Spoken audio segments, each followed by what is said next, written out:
Hi students, இப்போ நம்ம பார்க்க போகிறது அட்வர்டைஸ்மெண்ட். அதாவது 9th 10th இங்கிலீஷ் பேப்பரில் வரக்கூடிய அட்வர்டைஸ்மெண்ட் பார்க்க போகிறோம்.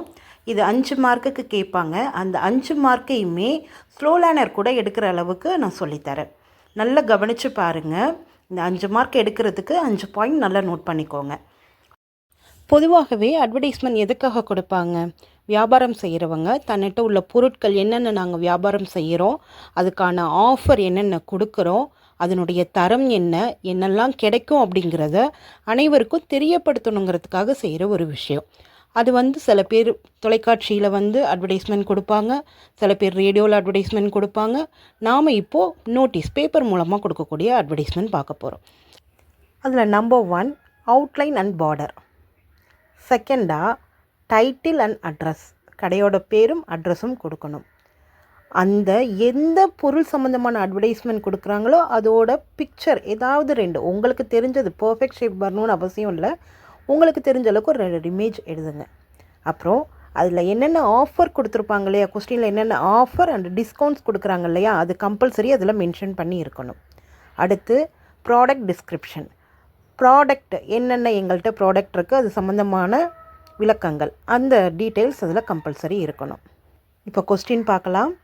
Enjoy the summer, cool your cells, colourful, cotton dresses, international brands, buy 2 get 1 free. இதை படித்து பார்த்தோன்னே உங்களுக்கு என்ன தெரியும்? இது ஏதோ ஒரு துணிக்கடையோட விளம்பரம். சம்மரில் ஏதோ ஆஃபர் போடுறாங்க, அந்த துணிக்கடையோட விளம்பரத்துக்கு இப்போ நம்ம அட்வர்டைஸ்மெண்ட் ரெடி பண்ண போகிறோம். ஓகேங்களா? அது மட்டும் இல்லாமல் கொஸ்டின் எப்போதுமே ஹின்ஸாக மட்டும்தான் கொடுப்பாங்க. அந்த ஹின்ஸ் வச்சு மட்டும்தான் நம்ம இப்போது ப்ரிப்பேர் பண்ண போகிறோம். இப்போது இந்த பிக்சரில் பாருங்கள். ஃபஸ்ட்டு அவுட்லைன், அதுக்கு 1 மார்க். நான் கொஞ்சம் டார்க்காக பாக்ஸ் போட்டிருக்கேன் பாருங்கள். 2வது டைட்டில் அண்டு அட்ரஸ்ன்னு சொன்னேன். மேலே டாப்பில் பாருங்கள், ராஜ் சில்க்ஸ் அப்படின்னு கொடுத்துருக்கேன்.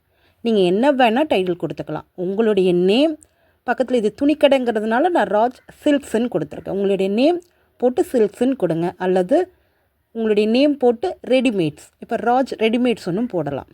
அடுத்து பாட்டம் கார்னரில் என்ன கொடுத்துருக்கேன்? அட்ரஸ் கொடுத்துருக்கேன். கம்பல்சரி டோர் நம்பர் இருக்கணும், என்ன தெருங்கிறது இருக்கணும், என்ன ஊர் இருக்கணும். ஏதாவது ஒரு 6 நம்பர் நீங்கள் பின்கோட் நம்பர் எழுதிக்கோங்க. அடுத்து காண்டாக்ட் நம்பர் எழுதிக்கோங்க. இதுக்கு 1 மார்க். இப்போ 2 மார்க் ஆயிடுச்சா?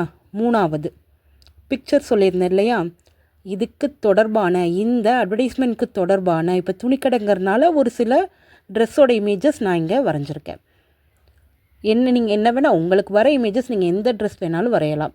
ஸோ அந்த பிக்சருக்கு 1 மார்க்.